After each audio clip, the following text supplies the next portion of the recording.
That's why we need that diversity of thought. And a lot of times, young people don't think they're going to be heard. But we're going to tell you everybody's opinion there is equally important. And then I know Judge Eagan does it. All our judges do it. We tell them you do not compromise your convictions just because you want to get out that room. Yeah. Because there's going to be people there trying to talk you down. Yeah. They're going to try to say, you don't know what you're talking about. You didn't hear. It's like, well, the judge said we can go back in that courtroom and all that testimony read back. You know, my opinion is just as important as you.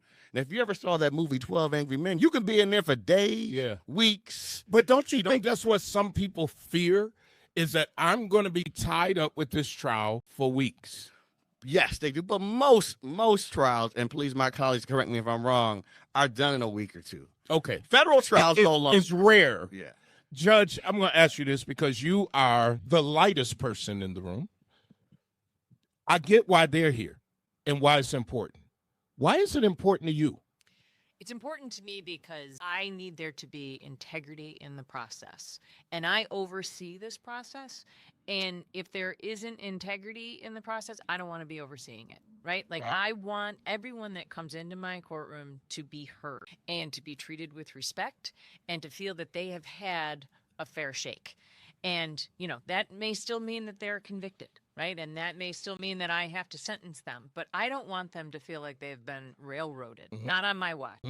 And so it's important to me that the process works the way it was intended to work and that people feel that, you know, they have really, truly received justice, whether you're a defendant or a victim, right? Yeah. And, you know, I mean, because victims come in and, you know, we've you know, let's play out a scenario. You have a victim of color and a defendant that is a white person, right?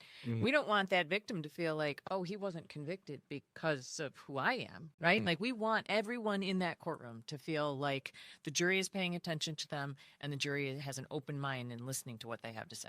And I really appreciate that. And, you know, I've followed you for years, and I've seen you when you needed to be tough and protect our communities.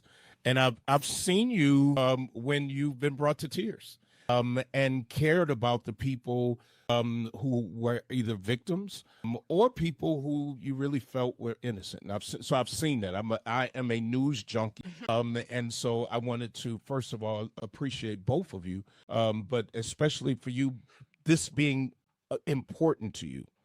Got a question about AI. Do you see AI becoming involved in any way in jury selection in the future? That's certainly not my wheelhouse. So I'll have one of the judges talk about that.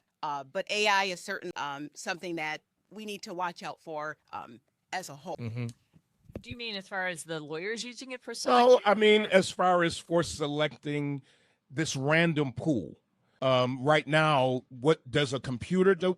So it's kind of got some computer stuff in it now. And when we look at AI changing so much across the world, I wonder, will it become easier or harder with AI? But obviously, that hasn't occurred yet where it is. So we're still doing the way of a computer takes all of the names and randomly chooses who will get a letter.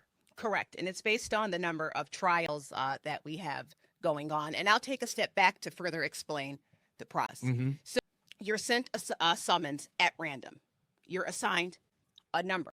It can be, for the sake of conversation, we'll use 1 through 1,000. And this is based on what the judges tell me that they need. And we send the summonses out 3 weeks in advance. Okay. From Judge Eagan tells me she has 3 weeks out. There's a lot of things that go on behind the scenes. The matter can be adjourned. The defendant can take a plea. The defendant can opt for a bench trial. Any number of things that happen. If you're number 999 and we never get to your number, the system will give you what we call good service credit for 8 years.